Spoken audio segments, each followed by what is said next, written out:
নমস্কাৰ, মই লীলা দেৱী অন্য এটা ভিডিঅ'লৈ আহিছোঁ। ভিডিঅ'টো দোকানতে আৰম্ভ কৰিছোঁ।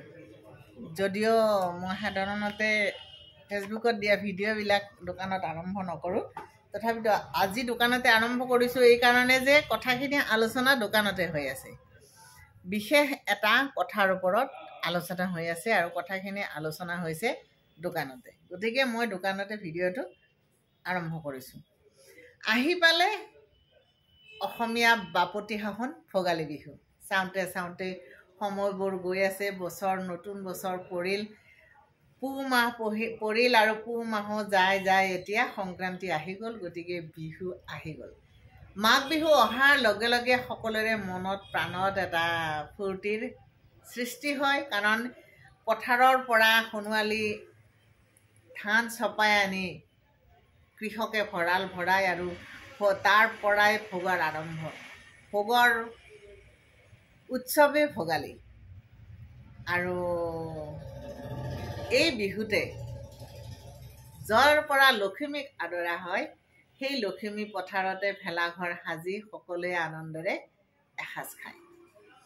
কিন্তু ক্ৰমাগতভাৱে দেখা গৈছে যে ভেলাঘৰবোৰৰ অলপ অত্যাধুনিক পৰিৱৰ্তন এটা আহিছে আৰু সেই পৰিৱৰ্তনটোক লৈয়ে সৰব আলোচনা চলিছে।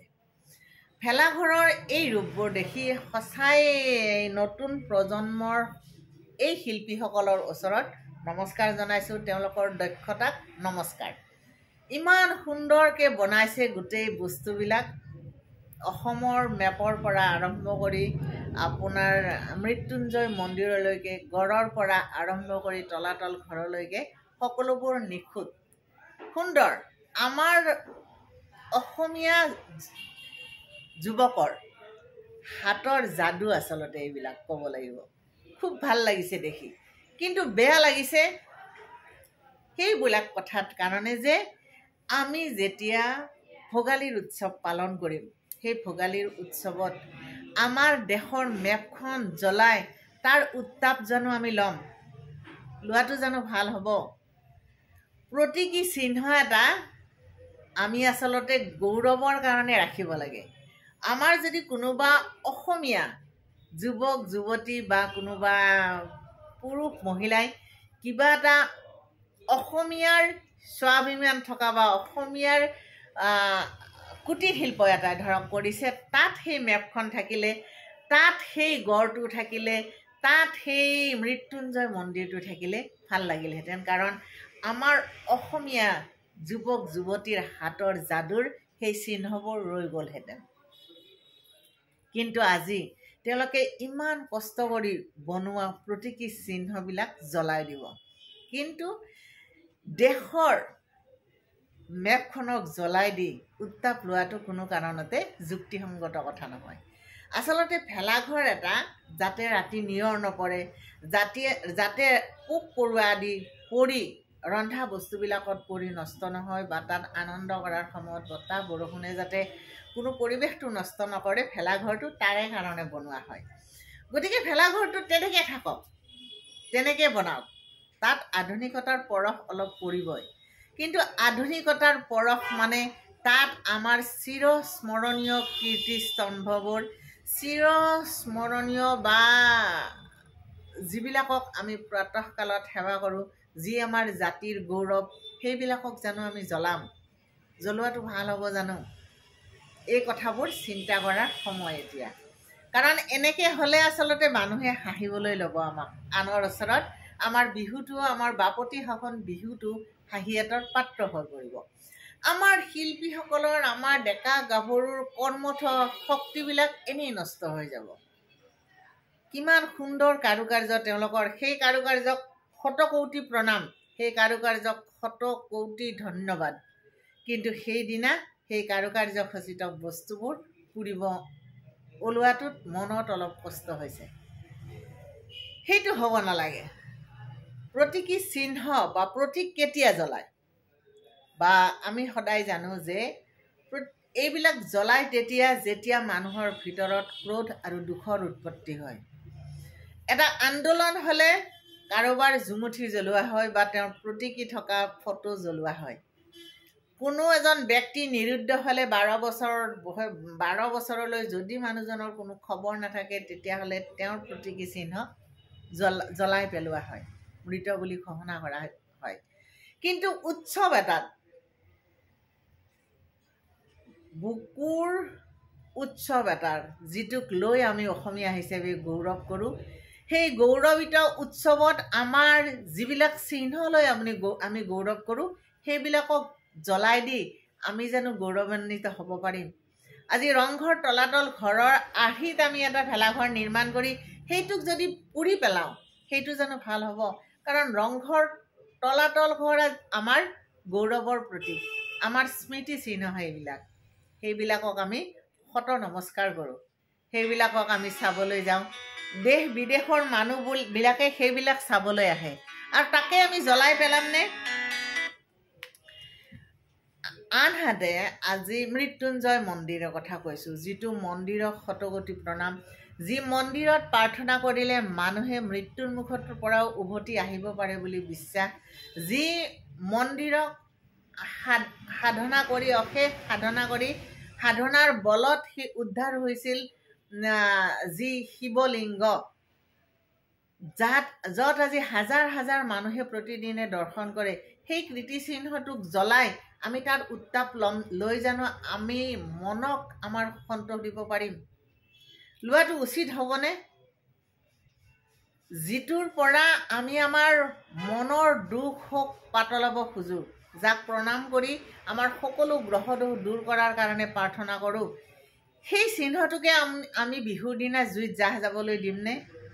একশিঙীয়া গড় আমাৰ দেশৰ স্বাভিমান, বিখ্যাত দেশ আমাৰ একশিঙীয়া গড়ৰ বাবে। সেই গড়ৰ ছবি এটা আঁকি সেইদিনা আমি জুইত জ্বলাই দিমনে? সেইটো কৰিব নালাগে। মোক বেয়া পাবও নালাগে কথাখিনি কোৱাৰ কাৰণে, আৰু মই নতুন প্ৰজন্মকো বেয়া পোৱা নাই, কাৰণ তেওঁলোকক কথাখিনি কোনেও বুজাই দিয়া নাই। তেওঁলোকৰ হাতত যাদু আছে, তেওঁলোকৰ কৰ্ম দক্ষতা আছে, গতিকে তেওঁলোকে সপোন দেখি তেওঁলোকৰ কৰ্ম দক্ষতা আপোনালোকক দেখুৱাই দিছে। কিন্তু সেইটো যে এইটো বস্তুত কৰিব নালাগে সেইটো দেখাই দিয়া হোৱা নাই কাৰণে তেওঁলোকে এনেকৈ আগবাঢ়ি গৈছে। কিন্তু বুজাই দিয়া উচিত যে কীৰ্তিস্তম্ভবোৰ বা যিবোৰক আমি নমন কৰোঁ, যিবোৰক লৈ আমি জীয়াই থাকোঁ, যিবোৰক লৈ আমাৰ দেশৰ গৰিমা বৰ্তি থাকে, সেইবিলাকক জুইত জ্বলাই দিয়াটো কোনো কাৰণতে যুক্তিসংগত কথা নহয়।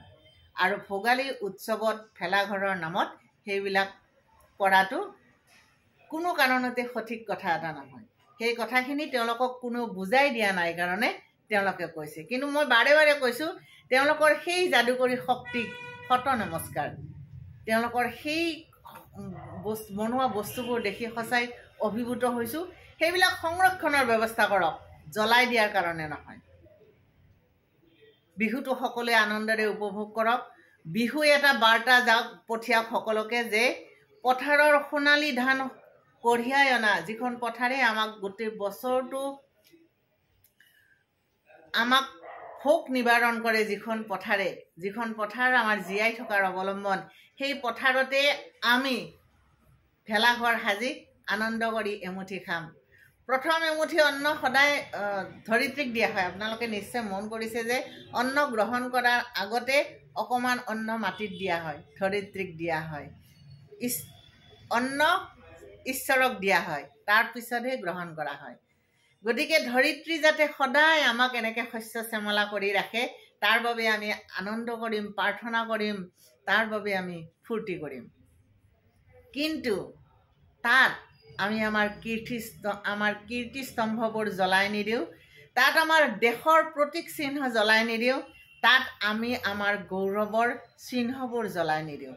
সেই কথা আমি সকলোৱে বুজিব লাগিব। আৰু আমাৰ বিশেষকৈ আমাৰ অগ্ৰজবোৰৰ সেই দায়িত্ব, আমাৰ অনুজবিলাকে যদি কিবা এটা কাম কৰিছে, সেই কামটো যদি শুদ্ধ হোৱা নাই, কিয় শুদ্ধ হোৱা নাই সেই কথা তেওঁলোকক যুক্তি সহকাৰে বুজাই দিব লাগিব।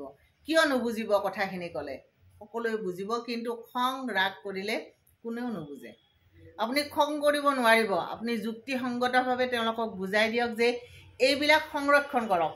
কোনোবা অসমীয়া ব্যক্তিয়ে যদি কিবা ভাল কাম কৰিছে, কিবা এটা যদি ভাল কাম কৰি আগবাঢ়িছে, তাৰ সন্মুখত সেই প্ৰতীক চিহ্নবিলাক ৰাখি দিয়ক আৰু নিজৰ নিজৰ নাম ফলকত সেই নাম লিখি দিয়ক যে এইটো বস্তু অমুকে কৰিছে, অমুকৰ দ্বাৰা তৈয়াৰ কৰা হৈছে বা অমুক গাঁৱৰ অমুকখিনি ল'ৰা ছোৱালীয়ে মিলি এই ৰংঘৰটো, এই কাৰেংঘৰটো বা এই মৃত্যুঞ্জয় মন্দিৰটো, এই অসমৰ মেপখন অমুক গাঁৱৰ অমুক সংঘৰ বা অমুক কেইজন ডেকা ল'ৰাই বনাইছে। প্ৰতীক চিহ্ন হিচাপে ক'ৰবাত সংৰক্ষণৰ ব্যৱস্থা কৰক, সেইখিনি জ্বলাই দিয়াৰ ব্যৱস্থা নকৰিব। ভোগালী বিহুৰ হিয়া ভৰা শুভেচ্ছা দিলোঁ। সকলো আনন্দতে থাকক, ভোগ কৰক, ভোগৰ উৎসৱ আনন্দ কৰক, মিলি জুলি থাকক। কোনোবাই কিবা ভুল কৰিলে মৰমেৰে বুজাই দিয়ক, কোনোবাই কিবা এটা কাম কৰিলে তিৰস্কাৰ নকৰিব। তিৰস্কাৰ আৰু খং ৰাগে কোনো সমস্যাৰ সমাধান কৰিব নোৱাৰে। কোনোবাই যদি অকণমান ফালৰি কাটি গৈছে, তেওঁক বুজাই দিয়ক যে এইটো এনেকুৱা নহয়, এনেকুৱা হ'ব লাগে, এইটো এই কাৰণেহে কৰা হয়। আগতে জুই জ্বলোৱা হৈছিল পোক পৰুৱাৰ বাবে পথাৰখন ৰক্ষা কৰাৰ কাৰণে, আৰু সেই জুইক প্ৰণাম কৰি, অগ্নি দেৱতাক প্ৰণাম কৰি বছৰটোৰ পৰা বছৰটোলৈ যাতে তেওঁ আমাক ৰক্ষা কৰে, তাৰ বাবে তেওঁক প্ৰণাম কৰা হয়। অগ্নিত মাহ, চাউল, মাহ, তিল দি সুন্দৰ মন্ত্ৰ আছে যে অগ্নি দেৱতা, তুমি তোমাৰ এই সোণ বৰণীয়া ৰূপ লাৱণ্য সদায় অটুট থাকক, তুমি আমাক সদায় ৰক্ষা কৰি আহিবা। এনেধৰণে অগ্নি দেৱতাক প্ৰশংসা কৰা হয় আৰু প্ৰাৰ্থনা কৰা হয়। কিমান সুন্দৰ মহিমামণ্ডিত আমাৰ এই বিহু। গতিকে এই বিহুৰ ঐতিহ্য আৰু পৰম্পৰা ৰক্ষা কৰি সকলোৱে চলোৱা হওক। নজনা কথাবোৰ ইজনে আনজনক বুজাই দিওঁ, ভাল লগা কথাবোৰ সংৰক্ষণৰ ব্যৱস্থা কৰোঁ আৰু সকলোৱে ভাল লগা পৰিৱেশ এটাৰ মাজেৰে বিহুটো উপভোগ কৰোঁ। নমস্কাৰ, সকলোকে ভোগালী বিহুৰ আগতীয়া শুভেচ্ছা জনালোঁ। নমস্কাৰ।